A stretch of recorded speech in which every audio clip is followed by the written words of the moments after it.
Hello, everyone. Welcome to the Quantum Healthy Podcast. Today on the podcast, we have Carrie Bennett, who is near and dear to both me and Laura because Carrie was a part of our journey in learning all about quantum biology. So, Carrie, I'm just going to have you introduce yourself, tell people a little bit about what you do, and then I'd also like you to share a little bit about your story, and then we'll go from there. Yeah, sure. Well, first thing, thank you so much for having me, you two, because we go back in terms of our learning journey together. And so I'm so thrilled to chat with you both today. So quantum biology, how did I get into it? Who am I? Interesting questions, right? I mean, I can probably say this confidently that none of us really anticipated getting into quantum biology when we first started our learning journeys, perhaps. But I got into it because I had my own health challenges, and I've been working with clients for quite some time as well. I've got a background in undergraduate studies in microbiology and neurobiology. I went to massage therapy school, graduate studies in nutrition. I own my own fitness studio where I've got certifications for personal training and all sorts of fitness modalities. And I came to a point in my life where I was struggling. And I started to see clients who are also struggling. And in spite of doing everything perfect when it came to diet, when it came to movement, even when it came to things like massage and breathing mechanics and things like that, just wasn't enough, right? Just wasn't enough. And so I had this nagging feeling that something was missing in my, in what the human body needed to optimize health. And so that's when I was just kind of scrolling and putting in random search terms and found the work of Dr. Jack Kruse. And he pointed me in the direction of quantum biology, highlighting so many great researchers who I just had no idea. I didn't know this was a thing until I knew it was a thing. And as soon as I knew this was a thing, I started to learn about water and light and nature and the quantum field and our biofields and all these things, that we can talk about when it comes to quantum biology. And I started to apply certain strategies, and it was just the biggest game changer for me, for my clients, for clinical practice. So now I'm in clinical practice still. I see fewer, or I should say my schedule has space for fewer one-on-one clients these days. I still love working one-on-one with clients. But that being said, now I get to work with people in more of a community-based aspect. So I've got an online community where we talk all about quantum biology and how to apply it. I've got my Instagram space, my newsletters, my videos, and things like that. So that's what I'm doing now. And I'm so thrilled because I get to teach this stuff to practitioners like you as well. And that's such a fun part of my work week. Carrie, one of the ways I think some of us came to this as well, along, initially Dr. Jack Kruse, we mentioned that in other podcasts, but was finding your Instagram. I just want to highlight that for people because your Instagram, not only did you have the best graphics, but it's the explanations. And I actually have, I like take the time to copy them, put them into documents. And I've given them as homework to read for clients that the keener clients, that Cool. really want to dive deep. And I think having those special graphics, it just really helped a lot of us learn on top of the courses that we've taken. So I just want to share that and inspire people to go to Instagram to Carrie. It's Carrie V Wellness. Carrie B On Wellness. Instagram. Yep. Yeah. Thank Okay. you. Those graphics are so fun to Oh, make. I get to make those graphics like when I'm waiting in the parking lot at school pickup. It's like, what can I design really quick, really quickly? so Do the cute. best you can. So it's been fun. It's been a fun part. I was, I've been so left brained a lot of my life in terms of like analytical and logical, but I used to be an artist too. And that Me actually has too. allowed me to, I did art all throughout high school. I painted up until I had children. I painted regularly. And so these graphics are almost like me diving back into that aspect Ah, so of cute. my brain. Expressing that. I love Exactly. it. Oh, so today we really we would love to pick your brain on, everything, right? All of our clients' questions, and challenges, our own health challenges, but we're really gonna try and stick to water because it is one of the three pillars, and our listeners really haven't heard much on the topic. So I guess our first question would be, why do you consider water to be one of the three pillars of quantum biology? Well, I think once you understand that the water that we're talking about when it comes to the water inside of our bodies, it has really special properties compared to when we just look at water in a glass. And so I think what would be a really interesting thing would be to break down how that water actually is inside of us why it's different than when we think of just hydration or water, and then what we can do to support it, because it does so many things for us that I never knew about. I'm not sure about you, but anytime I would open a biology textbook, it would be something along the lines of a cell cut in half. And yeah, there's like blue stuff, there's water inside of the cell. But no one ever talked about the fact that anything beyond that, yes, there's that hydration is there. There's water inside of the cell, there's water around the cell, but it doesn't do anything, right? It was considered very much just inert, maybe packing material even. And that couldn't be further from the truth. And as you two know, that water in our bodies actually exists in what Dr. Gerald Pollack considers a fourth state of water, meaning we know water as a solid, we know water as a liquid, and we know water as a gas, like a vapor. But what he found is that the water inside of our bodies and inside of our cells actually kind of exists in this liquid crystalline state, but just right between what a true liquid behaves in terms of water and what the ice, the solid, behaves like.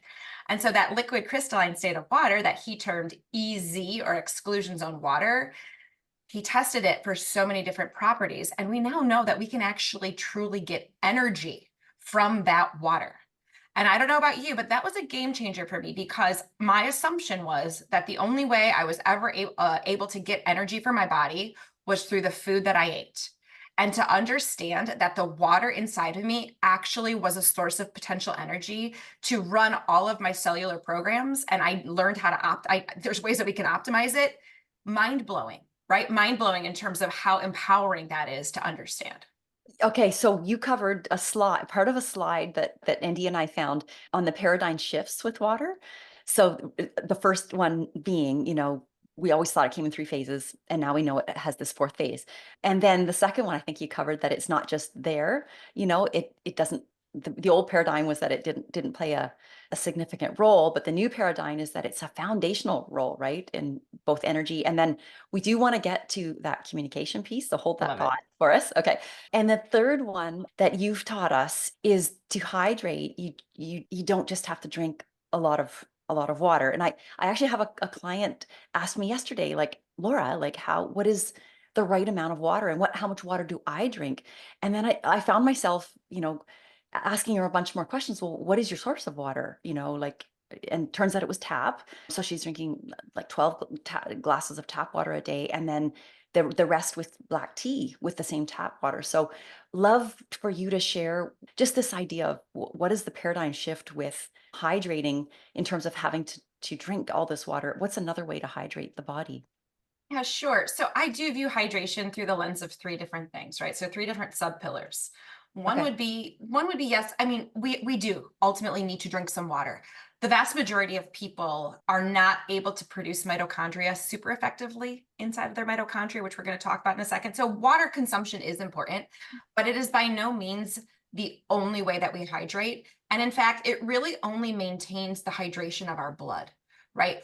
That blood volume hydration is an important signal, right? We don't want to be dehydrated there, because that can signal a general stress response and actually an inflammatory kind of cascade that can happen in the body. But to be truly hydrated inside of our cells, it requires the 2 additional strategies, which would be to optimize the water that our mitochondria make for us, which they do, right? They make really good quality water inside of our cells. And then number 2 would be to maintain this exclusion zone water. So the mitochondria make it. What can we do to actually maintain water in that exclusion zone state, which we can talk about as well? And as you know, that involves light, specifically infrared light. And so when we apply those 3 pillars to hydration, it gets a more complete viewpoint of hydration. There are some additional sub pillars that we can talk about, always, like mineral status and things like that. But it's by no means not just the water that we drink, and the quality of the water that we drink absolutely matters these days, because unfortunately, the vast majority of us, the water that's coming to us into our houses through our municipal tap supply is just unfortunately full of toxins. Right. Yeah. Which I talked to her and gave her a couple strategies, but okay, before we go to the perfect glass of water, I want to just go back and make sure the listeners really understand easy water. Sure. Easy water has a bunch of different names. I know a few, like interfacial. I don't know if is that how you say it. I've heard it gel water. Is there any other Water. names? Any other names you can think of? Sure. Yes. I mean, it's been referred to as easy water, interfacial water, biological water, Biological. structured water, coherent water. That's the unfortunate thing about this, because you have different researchers talking about the exact same thing, but they're studying it in different tissues of the body, different organs, different cell types, and they're calling it different names. And so unfortunately, you have to I had to do a ton of digging when it came to getting into the research to recognize that these people are all talking about the same thing. Only when it's in collagen, they call it this. And when it's in the cells, they call it this. And so it's called a lot of different names. I prefer just easy or exclusion zone water, because I think when you dive into that work from Dr. Jerry Pollack, you start to see all of the cool things that that water can do for us. And he's written a couple books. Maybe we should mention those. Sure. And they're interesting. I love both of, I love all of his books. And actually he's got like 4 more I was talking with him behind the scenes at this conference, and he's got like 4 more coming out. One's on consciousness, one's on the true structure of the atom. Like super cool stuff coming out there. So the 2 books that I most highly recommend when it comes to this, the first one would be The Fourth Phase of Water. Really gives you some interesting graphics. His son does all of his graphics for him. And so really gives you some interesting illustrations on what we're talking about. And yes, lots of scientific language as well, but not necessarily for the layperson to super easily understand. But I encourage anyone who's interested in this to try to kind of work your way through it, because it's a fascinating book. And before that book, he wrote one that really got me even more interested in this, and that was called Cells, Gels, and the Engines of Life, meaning that these cells have this gelled-like water, and that gelled-like water actually behaves like an engine. It gives us energy. And so that was kind of his precursor to the Fourth Phase of Water. Okay, so easy. Let's stick on that, because it's so important for people to know about. One thing I think I've maybe have heard from you, or it might have been Dr. Jack Cruz or somebody, but when surgeons do surgery, or someone has an injury, water doesn't spray out of the body, right? It's like this, it's not even that we see this jello like phase. But did you mention that it forms Forms everywhere. everywhere? And how does it form? Like, yeah. Yeah, and so this is a great time to kind of take a look at that. And so when we look at this easy water, it forms next to all biological surfaces, water-loving biological surfaces, which is pretty much every surface that you're going to find inside of the cell, around the cell, inside of blood vessels, right? All of those surfaces love water, thankfully, because by percentage, we're about 60 to 70% water. But the number that really blew my mind was, by molecular count, if I were to line up all the molecules in my body in just straight lines and count them, 99 out of every 100 would be water. And the reason being is that water is so tiny, right? Compared to like glucose or these big proteins, water is so tiny. And that water can kind of fit in its way around everything. And it turns out that when water fits next to these biological surfaces, it organizes how it interacts with other water molecules, and it forms a structure to it, which is very key. So let's take liquid water in a glass. If I were to look at those H2O molecules, and I always do this for H2O with oxygen at the top and then 2 hydrogens at the bottom. If I were to look at H2O molecules in the liquid state, I would see those water molecules kind of randomly interacting with other water molecules. There's not a lot of structure to it. If I were to see that those same water molecules in ice, it would be very organized. They would look like hexagonal arrangements, but it'd be very rigid, right? That's solid, that's hard. Turns out that the water inside of our bodies organizes itself into that very structured hexagonal pattern in terms of how it interlocks with other water molecules, but it still maintains like a fluidity to it, a gel-like softness to it, which is the water inside of us. And unlike the liquid or unlike water in the frozen state, when you actually kind of do what I would call chemistry math in terms of counting up the protons, the positive charges in the water, and the electrons, which are the negative charges in this water here that we're talking about, it turns out that that water is negatively charged. So that water is unlike liquid water in a glass that's neutral. And so this water that forms now inside of us next to all of our biological surfaces has this structure to it that's negatively charged. And so this structure itself is what Dr. Pollack called exclusion zone. Because literally, because of this arrangement of the water molecules, things can't penetrate it. So we're talking about if a cell has a lot of intracellular toxicity, those toxins could get in because of lack of exclusion zone water. Liquid water, that bulk state of water, but things can get in, right? Things can penetrate and kind of wreak havoc. Exclusion zone water is almost like our own little force field so that we can't allow those toxins in. And if we have the toxins in, we can actually improve our exclusion zone water to push them out, to get rid of them from the cells. And not only that, but as that water structures itself into that cool hexagonal arrangement, in order for it to become negatively charged, it had to kick out a positive charge, because otherwise it would have been neutral, right? It would be like water in a glass. So it kicked out that positive charge, and that positive charge alignment happens, a line of positive charge happens right next to this negative charge. So here you've got your biological surface, negatively charged EZ exclusion zone water, a positively charged area called the proton zone.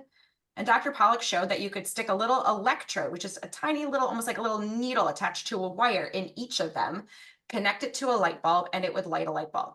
Meaning we are getting true legitimate energy from this water. The charge separation, where you separate the negative and the positive charge, is the same reason why a battery, you take a look at any battery, and it has a positive end and a negative end. And when you connect it into a circuit, aka an array of proteins or enzymes or a chain reaction that needs to take place, the energy can flow, right? It flows from the negative to the positive, and it causes the cell can then derive work from it. So that's what's happening inside of us. And I was never taught. I mean, I did, you know, at least 15 years of schooling and higher education. And I never learned of this stuff in terms of what could happen. And so it just blew my mind, you know, as soon as I found this. And it was just like, oh my gosh, this makes so much sense to me. And it's an untapped source of how to support human physiology and human health. And the even cooler part about this is that the way to support those exclusion zone water levels is so simple. Because what Dr. Pollack showed is that there are things that can shrink the exclusion zone, meaning drain our energy. And there's things that can expand the exclusion zone or charge this battery inside of us. And the things that charge it up, the main thing would be infrared light. All light can charge it, but infrared light especially will charge that up.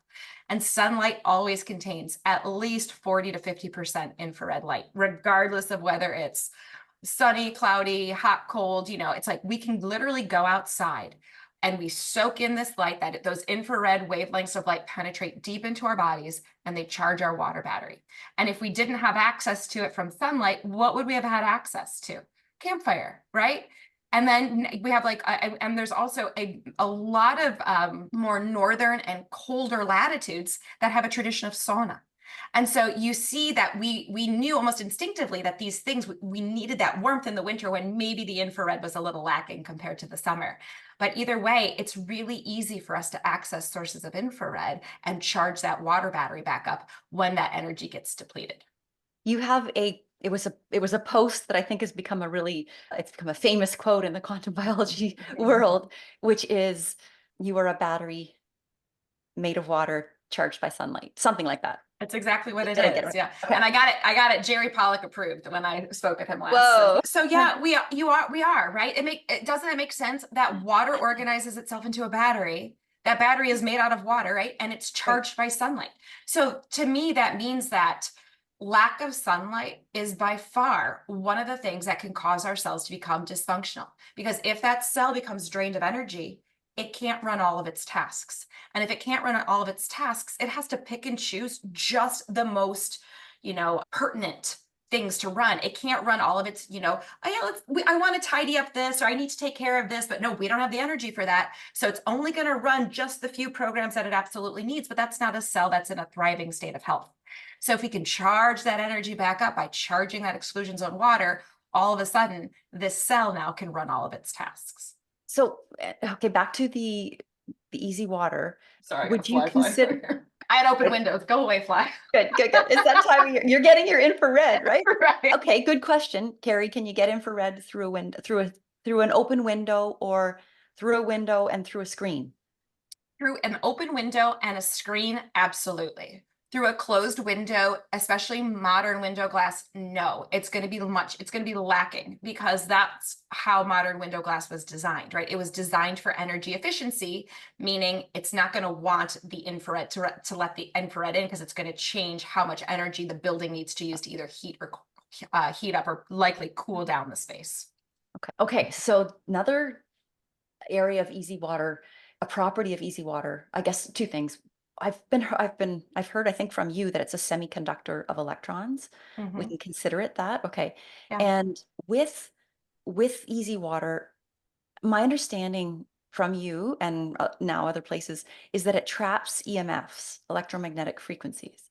Why is that a special property? And then what can go also wrong with that? Maybe you'll understand how can it backfire with some other EMFs? Could you Yeah, talk about that a little absolutely. bit? Okay. Yeah, so I think to understand this, like how water can trap anything or interact with any frequencies like that, vibrational frequencies like that, you have to recognize that water, when it organizes itself into that state, it becomes what's called a liquid crystal. And so liquid crystals have been used for a long time in physics research as antenna, as an ability that have the ability to actually store data and memory. And so it means that this water inside of our bodies all of a sudden takes on such a more profound role than just energy. Energy alone is massive. But now we know that this water is literally trying to pull in electromagnetic frequencies to sense our environment.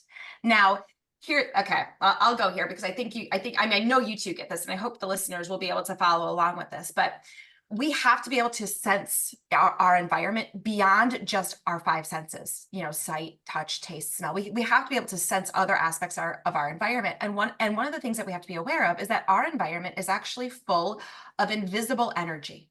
What invisible energy? Well, the best example would be, I give you a radio right now, and you turn on FM radio, and you can tune it until that antenna picks up that radio station, and you can all of a sudden hear the baseball game, listen to the rock music, whatever it is, right?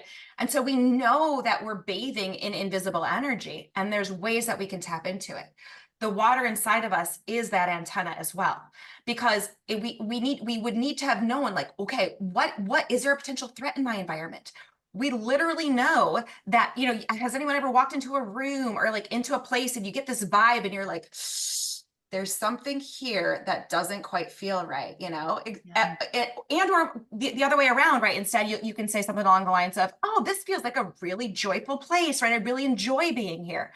Well, that's not necessarily what I saw. It's not necessarily what I smelled or tasted or heard. It's just this sense, the sensation, the sixth sense. Mhm. That's the water. That's the water interpreting that vibrational information and then allowing our physiology to either respond with, oh, all is copacetic, let's enjoy, versus rut-row, let's get the heck out of here because it seems like it's threatening in this environment. And so that then begs the question of, okay, if my water can do this, then what frequencies and vibrations and EMFs, as you talked about, am I surrounding myself with? And there's two ways that we can do that. We can surround ourselves with we can think about the EMFs that come from nature, right? Those would be things like sunlight. Natural sunlight's an electromagnetic frequency. Nature also, the earth provides a frequency that's called the Schumann resonance. It's basically this beat that happens at about 7 to 8 hertz. That happens due to lightning strikes. So anywhere on the planet at any given moment, there's massive amounts of lightning being discharged from the atmosphere to the surface of the earth. And that creates a low frequency sound that we can't hear that bounces back and forth between that atmosphere and the surface. That's been around literally since the earth has started. And that range, that frequency that it creates, it's the alpha range of our brain waves, which is really where we're like, so that means our default mode is calm creative. That's the default mode of the human brain. Beautiful. Unfortunately, these days, though, we're surrounded by a lot of non-native or non-earth generated electromagnetic frequencies, such as those coming from that cell phone tower or my Wi-Fi radiation or my Bluetooth headset or my Alexa speakers and things, right? And while I don't want to provide any sort of fear into people, because we all want to be able to enjoy modern living, I think it's important for people to recognize that those vibrations are so fast and so aggressive compared to the vibrations we would be getting from sunlight and that we would be getting from things like the Schumann resonance. And that when our water senses an excessive amount of those, the body turns on a stress signal. And that stress signal can affect the mitochondria's ability to make more water as well. And so it becomes a vicious cycle. And so that's where I tell people that if you are experiencing any form of low level anxiety or high, like anxiety, high level or low level, if you have a nervous system that has a very hard time regulating itself, you really have to get out into the natural signals more frequently. You have to ground your feet to the earth, or hands, right? Bare skin to the earth, because in the same reason that a radio station grounds its antenna so the signal becomes stronger, we're designed to be grounded into the earth so we can connect to the Schumann resonance more strongly, right? And that when we do that, we kind of discharge all the noise that we've picked up in that water, in that exclusion zone water, from the Bluetooth, or even listening to that news, right? That was all negative and nasty, right? That talking and telling me to fear this and be aware of that. All that I can actually discharge into the earth. I can discharge that static or that noise in the water and tune into signal, the Schumann resonance, calm that brainwave state, which is why earthing has been shown to balance HRV, which is a measurement of our nervous system regulation, within seconds. And so it's, again, another powerful way to understand how that water in our body operates as an antenna, but the simple steps that we can take to actually support connecting to those signals that provide a sense of safety. I love how, Carrie, how you're taking, we were only going to talk about one pillar today, but you are showing how they're so interconnected. They're all and interconnected. Interconnected, and they all benefit and work symbiotically to help our health. Okay. Something I have to add for the listeners who are just listening to this on podcast apps. I don't know if Carrie has any French in her background, but I'm a Canadian, and we have a province called Quebec. And so our French Canadians, they talk with their hands, and Carrie really talks with her hands. So you need to go back to that part where she's talking about easy water, because you're actually, you really showed the hydrogen circles, and you're gonna have to watch it on the YouTube called Quantum Healthy. I lived in France for a little while, but I don't know, maybe I picked it up there. I think I've always just been a hand talker. And then I wanted to just add, you listed a whole bunch of sources of EMFs. That's a huge particular interest of mine. And one that I just want to mention to add to that list is cell phones. Cell phones. And they're adding this, I love the way you really described it, but another way that I usually explain it is just the signal to noise ratio is too low. So there's too much noise. And then our mitochondria, and that sense, that organ, that sensing, can't sense the signals that we really need. So yeah. Then another interesting thing too is that when we don't have adequate exclusion zone water, it's hard to sense the correct signals as well. So there's this idea of too much bulk water also being this damping effect too, that the water that's not structured and organized. And so that's another thing that I think of as well. It's like we want to have a strong antenna, but then we want to connect that liquid crystalline antenna to the correct signals. Both of those things are so important. And then I also don't want to rush over really quickly the fact that this is why our thoughts matter as well, and who we surround ourselves with and what we choose to, to engage with. It's why I've drawn many boundaries in relationships, things like that, because it's been now that I know that this water is listening, even when I don't know it, even when I don't realize it's listening, it's just changed my relationship with my own self-talk. It's changed my relationship, like I said, with how I choose to engage with media.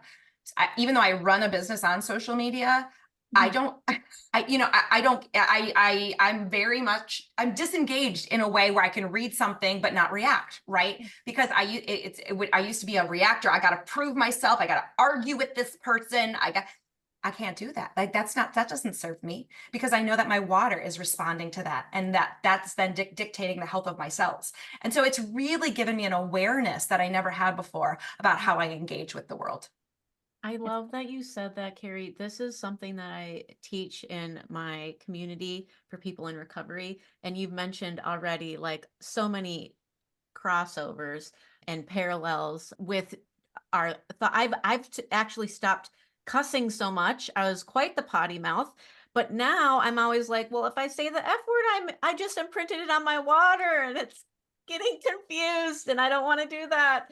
So, I took, and I recommend people take your classes. I took your hydration course, and I'm maybe mucking up the name here, but it's hydration easy class or Masterclass? easy master. Yeah. Anyway, when I was done with it, I had wrote down like my takeaway, and I wanted to just share it with you. And would you say, and then you also added to my quote while you've been chatting here with us. So would you say that water is a steward for the language, the communication, and the protection of our body? 100%, right? 100% it is. Water's an unbiased observer, right? It's there to connect us, right? It's there to connect us to the information that we cannot sense. And it's going to do that, like I said, in a very neutral way. Water doesn't judge. It's just literally going to organize itself and structure itself based on the information that it's receiving. So water absolutely is a very non-judgmental steward. Water always seeks coherence or structure. It doesn't want, so for example, let's say I say something mean to my body. It's like, oh, look at your, legs, abdomen, whatever, like hair, right? Oh, yes. Yes, my water is hearing that, but at the same time, water wants the structure. So water is looking and seeking for the positive or the beneficial energies for me. So it's not like, screw it, I ruined my water for the day, I might as well just bash myself the rest of the day, right? It's like, no, water is actually looking to go back into that alignment and that harmony. And the way that really works in our bodies is it can change things like how our DNA is expressed. I can say, oh, let's optimize your genes for a healthy cell, or let's change your proteins and your receptors for hormones so that it's ready for you to thrive today, right? Water can literally change the shape of proteins and receptors and DNA to optimize things for us. And so, and it's always seeking coherence.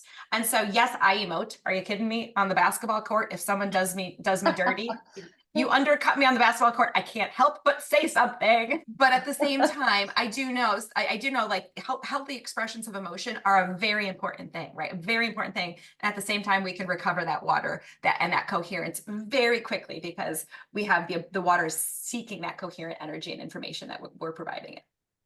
Okay, this leads us into another section we do want to talk to you about. We've got more questions, but this one we have to bring up because you did highlight a lot of both their work. You said the word emote, which made me think Dr. Emoto and Veda Austin, Yeah, sure. two people. Can you talk a little bit about what they've done with ice and messaging and what they have learned, and again how you've brought it into, it sounds like you're sharing already how you're using it, but the consciousness of water. Yeah, sure. So it was Masaru Emoto's work that really first got me so intrigued about how water is almost listening, right? Water's responding. And what Dr. Emoto, he's written many books, the hidden messages in water is a great one, but he's written many books. And what he did was he essentially froze water droplets after exposing them to different sources of words, sounds, music.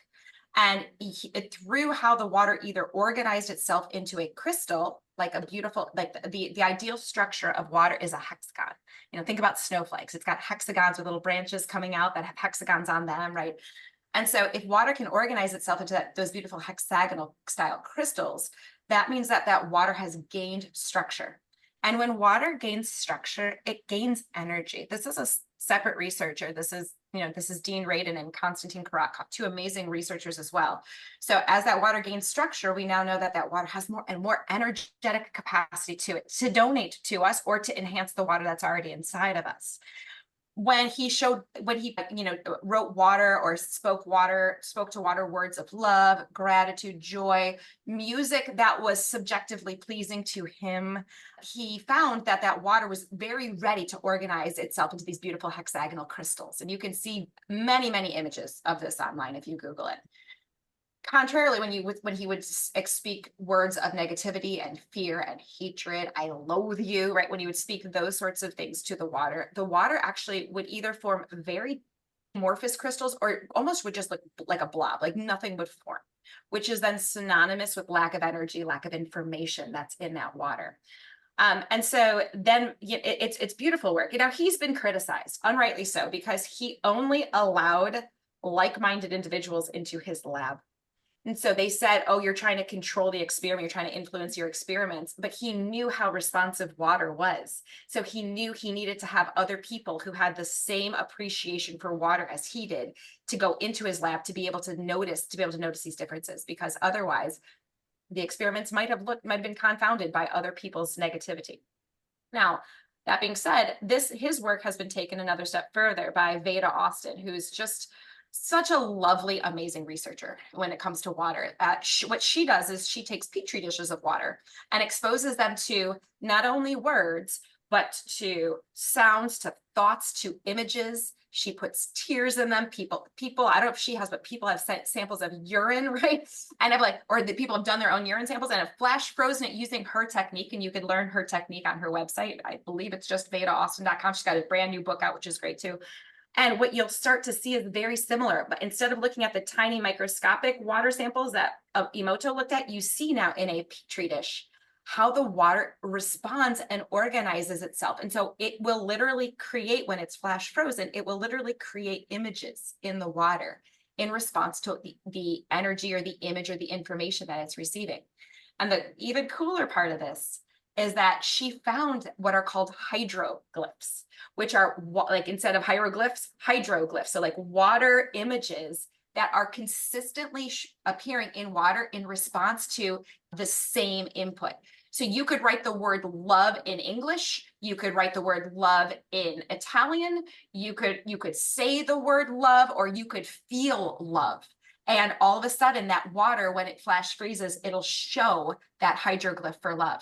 So that means that water is responding to the vibrational component of the word, the thought, the image, regardless of the language, right, that it's spoken in.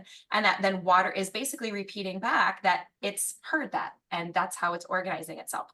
So when you start to see how responsive water is, it's just mind-blowing, but so cool at the same time. And if we're 99% water by molecular count, we're equally responsive and influenced by those things as well.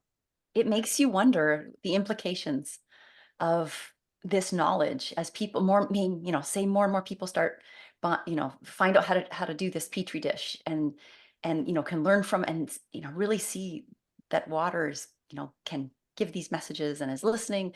What would that do for the planet if we could all realize the consciousness that we could rise to? I find that really exciting, actually. Well, it's super exciting because this explains distance healing, right? What Yes. I mean, and this has been proven in research as well. It's I can send healing intention across the planet, and it can be instantaneously received by someone. Now we have a medium that connects us that's also behaves like water, called the ether. That's a different topic, but we've got this. We're part of what's this invisible field around us, and that penetrates us is this ether, this quantum field. And so my intentions zip through this quantum field or this ether to, let's say, you or you, and all of a sudden that can beautifully structure the water inside of you. And that's been shown in lots of research to happen in terms of the water itself is being influenced by that intention. And so, yeah, it just means that my thoughts matter, right? My words matter, not just to myself, but to who I'm around or just who I'm connected to. Because the other aspect of this quantum biology is that we're all entangled. You and I, we're all entangled because we've interacted, and so entanglement just means that what I do not influences just not only myself, but the people who I've interacted with in this world. And there's people I've interacted with in this world that have maybe just sat in an airplane next to me, or maybe just, sat behind me at the movie theater, right? But things like that means that what I say and what I do is far more profound than I ever realized. And so that's why I choose to, as best as I possibly can, with all the human faults that I have, default to compassion whenever possible, because I do know how important that is to have that as my general state. Now, there's podcast number 2 is how compassion implodes life force energy into our bodies through the ether. That's a completely separate podcast. Okay, we're booking you now, Carrie, for that one. You'll be But back. it matter. Well, I'm excited. But I mean, there you go. It's just way more profound, and not only us, but think about if it's fascinating too, right? We're 70% ish water by percentage, Mother Earth is 70% water, right, by percentage. And so it means like we're basically just a smaller fractal of what's happening with the earth. And if the earth contains all this water and water is a responsive antenna, that water is listening to our collective human thoughts as well. And Masaru Emoto actually showed that polluted water that had been horribly polluted, when he first tested a sample of it, it showed no structure whatsoever. Then he gathered up about half a dozen healers, priests to go to say prayers over that water. And after that water had been prayed over, the water all of a sudden started to form crystals again. And so it means that we are, connected not only through this ether and through entanglement, but through the waters of the planet as well. It's I guess cool. they're all connected too. They're all I've been just on this theme, I live very close to a very shallow lake. It's like deepest, it's like 30 feet. And I swim in it. And by August, because it gets so warm, it can get kind of kind of mucky and algae. But anyway, what I've been doing, I know your massage therapy background as am I. And so before, a lot of times before I would do a treatment, on a person, I put my hands like on their head or on their sacrum and just kind of hold and then kind of send a nice blessing. And so I've started that before I'm training for a swim, a 3K swim. And I put my hands on the surface of the water and I think about Dr. Emoto and all those priests. And I just, I actually ask for the health of the water, yeah. And who knows if that's connecting all over, now that you've explained that all over the world. You're healing all the water everywhere. So there's a huge question we have to ask you. There's kind of the water that we make and the water that we take.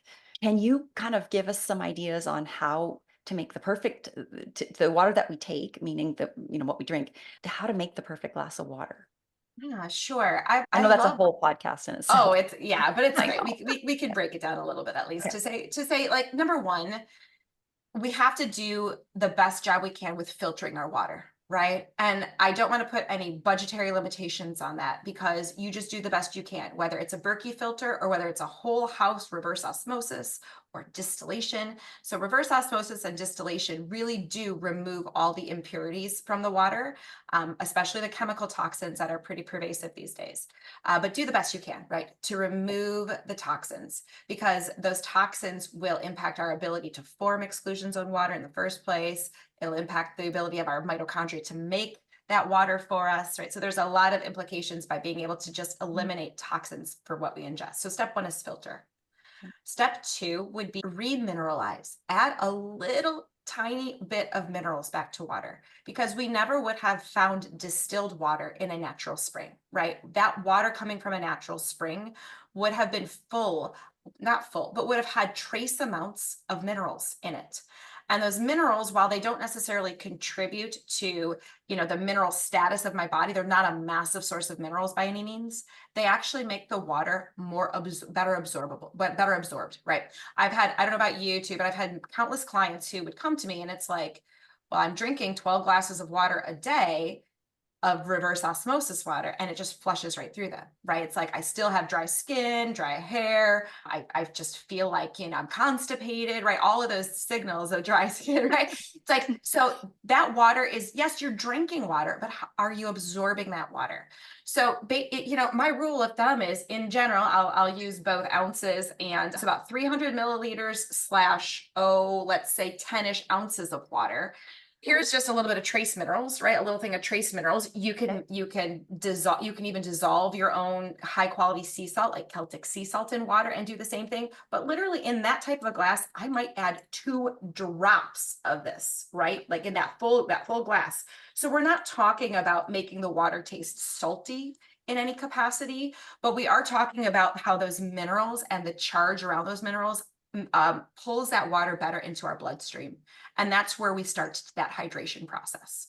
Just before you go further, could I just ask, let's say someone has tap water and they're at a restaurant or whatever, is it still worth it to put those minerals in the tap water to make it more absorbable? Or?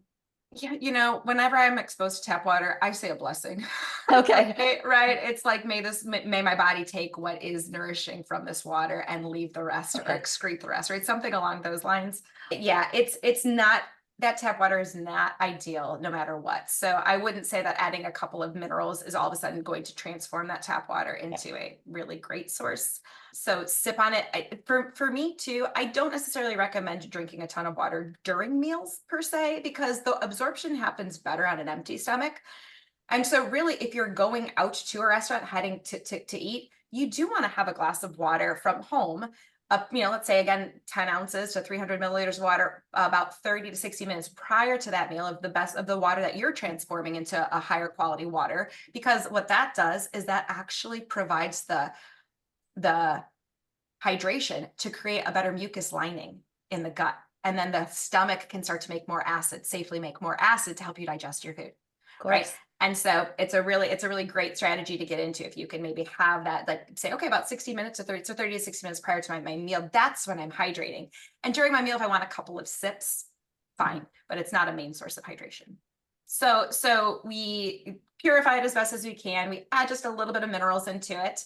And there's two types of minerals we can add. We can add ocean-based minerals, like I talked about, but we can also add land-based minerals. That would be things like fulvic or humic minerals. You can definitely add those as well. And then the next step would be doing something that structures the water, right? Gives the water back the hexagonal arrangement, if you will, if we were to do Veda's technique or Massaro's technique. Okay. And so and there's a lot of ways that we can add structure. The thing to know about this is that when water is pushed through municipal taps and when it's pushed through an RO filter, right?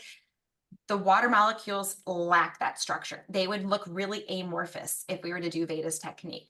Mm-hmm. However, we can do things from actually using a device. There are devices that can help us structure our water. We can use intention. We can use natural earth frequencies. We can do something that will impart that will give information to that water, that the water says, oh, okay, I'll hold that information. I'll structure and organize myself to hold that information. And that information, as long as it's, coherent, compassionate information, if you will, it's going to be a beautiful structure. It's going to go back into those more crystalline like configurations. And so that could be as simple as prayer or gratitude. That's such an underrated thing when it comes to the water and to our food. Gratitude, right? I feel like every culture around the planet would give thanks for the water that we received, for the rainfall, for this animal, for this fruit, for this. And we've just, and I'm going to guarantee you, if I were to poll anybody who would have the knowledge of this, I'm going to guarantee you that they weren't grateful for it just because it was going to give sustenance. They were literally giving gratitude to it because they knew it would actually transform how well that energy was then received by their body and the energetic quality of what they were consuming. And so that's what we can do. We can just say some gratitude or a prayer before we eat, before we drink our water. And that will, as we've seen with Veda and with Massaro's work, provide structure to that water. That's through thoughts, feelings, intention. There are devices, right? Devices, I would say, are the gateway into ultimately recognizing our own ability to do this with our intentions. And so that would be something like the nnEMFs wand, right? nnEMFs is a company that has put coherent, really highly structured spring water into a glass wand, a wand made out of quartz crystal glass that allows all of the frequencies that are in this water to leave through the glass and then go into the water. So I would basically stir the water that I'm drinking, and through this process called entrainment, basically this water is entraining that water to have structure. And so they've got a lot of great information on their website at nnEMFs. And then lastly, you've got like vortexing the water. So simply swirling the water. Interestingly, I've seen research where simply swirling the water gives it a little structure. And then there are devices you could use to actually vortex the water, which one of my favorites is from a company called MEA Water, where basically you connect a bottle full of your, purified, remineralized water, and they've got a little connector at the top, and you put an empty bottle on the top. There's like a two-way connector. And in this vortexer, there's a big magnet inside of it. You flip the bottle over so that the bottle full of water is on the top, and you swirl it a couple of times, and you see this vortex, and the vortex takes on the shape of a double helix of DNA. It's the coolest thing ever. Whoa. see the double helix appear, which means that's how water deeply resonates with our DNA and vice versa. And so that being said, like you'll do that a couple of times as well. Technically with that one, you would do that 4 times. And now you've got this beautifully structured water that you can drink as well. So But there's that's fun also ways to do it. negatively charged water, also because I negative. heard you talk about Robert Gourlay on another podcast, and I that is like Robert. definitely my next fun device that I'm going to get for my water. But I'm really happy you talked about structuring it in a way of giving it intention, because I want people to know that, you know, as fun as these structuring devices are and whatnot, like some of them are costly Oh and not yeah, everybody can afford that, but putting the exactly. intention in your water does work and it is meaningful. And yeah, so thanks for Yeah. mentioning all the layers there. Yeah, for sure. Yeah. Like, so the one of my favorite things about quantum health is certainly I could spend 10 grand on a sauna if I wanted to, Right. but I could get sunlight for free, right? I Mhm. can spend, you know, those structuring devices are a few $100s, or I could hold gratitude in my heart, right? I mean, so like there's always a very easy and free way to do these things that I hope people take advantage of. So I love the fact that this is accessible. One of the coolest bits of feedback that I got. And I don't know, were the two of you at the graduation, the QBC graduation? I I was. missed it. That one of the coolest things was hearing Vidya from Indonesia, right? Talk about how what she loves about the tools in that she's learned in quantum biology is that they're free. And she deals with a lot of people who have no extra resources to buy anything, but to know that she can teach them about earthing, and she can teach them about sunlight on their skin, and she can teach them about creating a dark house at night, and all of these things that are free, using intention, right, to help structure the water inside of your bodies and in the water that we drink. I mean, amazing that this type of stuff can work for people regardless of what their budget is, you know, and where they are in the world. It's one of my favorite things about quantum biology. Carrie, just a question on that before we sum up, because I know you're a busy Yep, lady. we got a few more minutes. Yeah, we're not too much time. But on the free stuff, going back, so we've kind of covered the water that we take, but if we go to the water that we make, how cold therapy is free. Doing some cold therapy, how does that help us hydrate? Oh, it absolutely can. So I'll talk. Yeah, cold therapy can. Interestingly, I've got clients who are in places like Saudi Arabia, and they don't have cold water in the middle of summer. You know, so not everyone has cold. But that being said, if you have access to cold, yes, you can. When you get cold, your body has to heat you up. And as your body heats you up, it's specifically your mitochondria heat you up. And when they do that, they're making their own infrared light inside of you. And so they're helping to structure that exclusion zone water for you. And the more exclusion zone water that you have in your mitochondria between where they funnel electrons, the better able they are to make water. So yeah, that's key there. But if you don't have access to cold, you will have access to natural light. And that natural light, that sunlight, contains red and near infrared wavelengths. And that also helps the mitochondria become much more efficient at making water. And so while being indoors kind of devoid of those wavelengths, or having less of those wavelengths and being dominant in the blue, those can inhibit that water production. Going outside and getting that light on your skin can help facilitate it. Awesome.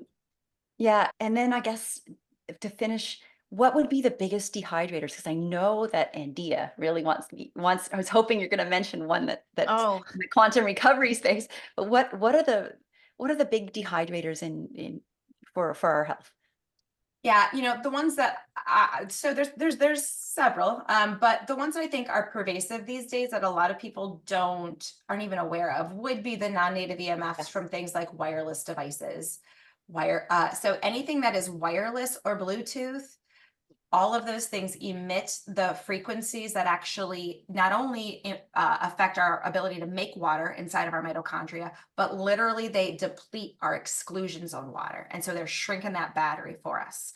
Okay. So that's something that I think is not really well respected these days, but I hope people are hearing this. And it's not about, again, not using your cell phone ever, but it's about understanding how frequently you use it in what proximity. So do you have the phone on airplane mode? Because when you disable the cell phone and the wireless data, when you disable those signals and you download something, you can still listen to a podcast or watch a TV show, but you won't be getting the radiation that we're talking about that can cause that dehydrating effect. So being indoors around those non-native EMFs and then under artificial blue light, that also will cause a dehydrating effect. Yeah. I'll let Andeea ask the question. Oh, just, things like caffeine and alcohol and 100%. any Sugar? substances really that we're putting in our body. And I have not done this yet, but I want to dig into the research about how each different drug that people can get addicted to, these, like I'm talking about methamphetamines, opiates, benzodiazepines, and how that affects the cell. And really, it's obviously disrupting our mitochondria. So when someone's coming into recovery, their mitochondria have really went through it. And so these things that we're talking about on all these podcasts and today with the water, all of these pieces and the light especially are just so critical in somebody's especially early stages of recovery, because it can help alleviate their post-acute withdrawal syndromes. But and alcohol is also diuretic. It's the biggest electron thief, and we don't really have time to dive into it today, but we all know that those are also dehydrating. Carrie, we want to ask you one more question, our last question of the day. What does quantum healthy mean to you? Quantum healthy basically means understanding how we can connect back to nature to heal and thrive, right? It's not about a complex supplement protocol or diet regime, even though those can be beneficial for people, but it's about recognizing that our bodies are in unnatural living environments these days. And the more we can go into nature and connect to the earth, connect to the sunlight, even to the sounds, right, that you'll hear, from bird song to crickets chirping, all of that actually is biologically impactful and moving our body more towards what we call homeostasis, or back into alignment, back into health. And so when we connect with that, we get back into alignment. The more we divorce ourselves from that, the further out of alignment we go. And then one layer further is, like we alluded to already, is that it's not just me, right? We are all connected. And so the way that I take care of my own health can actually enhance the health of other people around me, can enhance the health of other people I'm thinking about, right? So it's just this idea of, yes, you may be one person, but you have such a profound impact on not only you, but also the potential to heal those around you as well. Oh, what a beautiful way to give service too. Totally, right? I was just thinking as you said this, that modern life is like a bad marriage. Divorce. Thank you so much for taking the time to be on our podcast, Carrie. This is going to be, I'm so excited to share this with everyone. And yeah, we'll see you all next time on Quantum Healthy Podcast. Bye. Thank you so much for listening to the Quantum Healthy Podcast. We hope you found some value in this information. And if you feel inspired, please share it and leave us a 5-star review. This will help us reach so many more people. If you want to connect with Laura, you can find her at laurakistmanwellness.com and Andeea at andeearay.com. Links are below in the show notes. Now, go find some sunlight and embrace your own quantum healthy.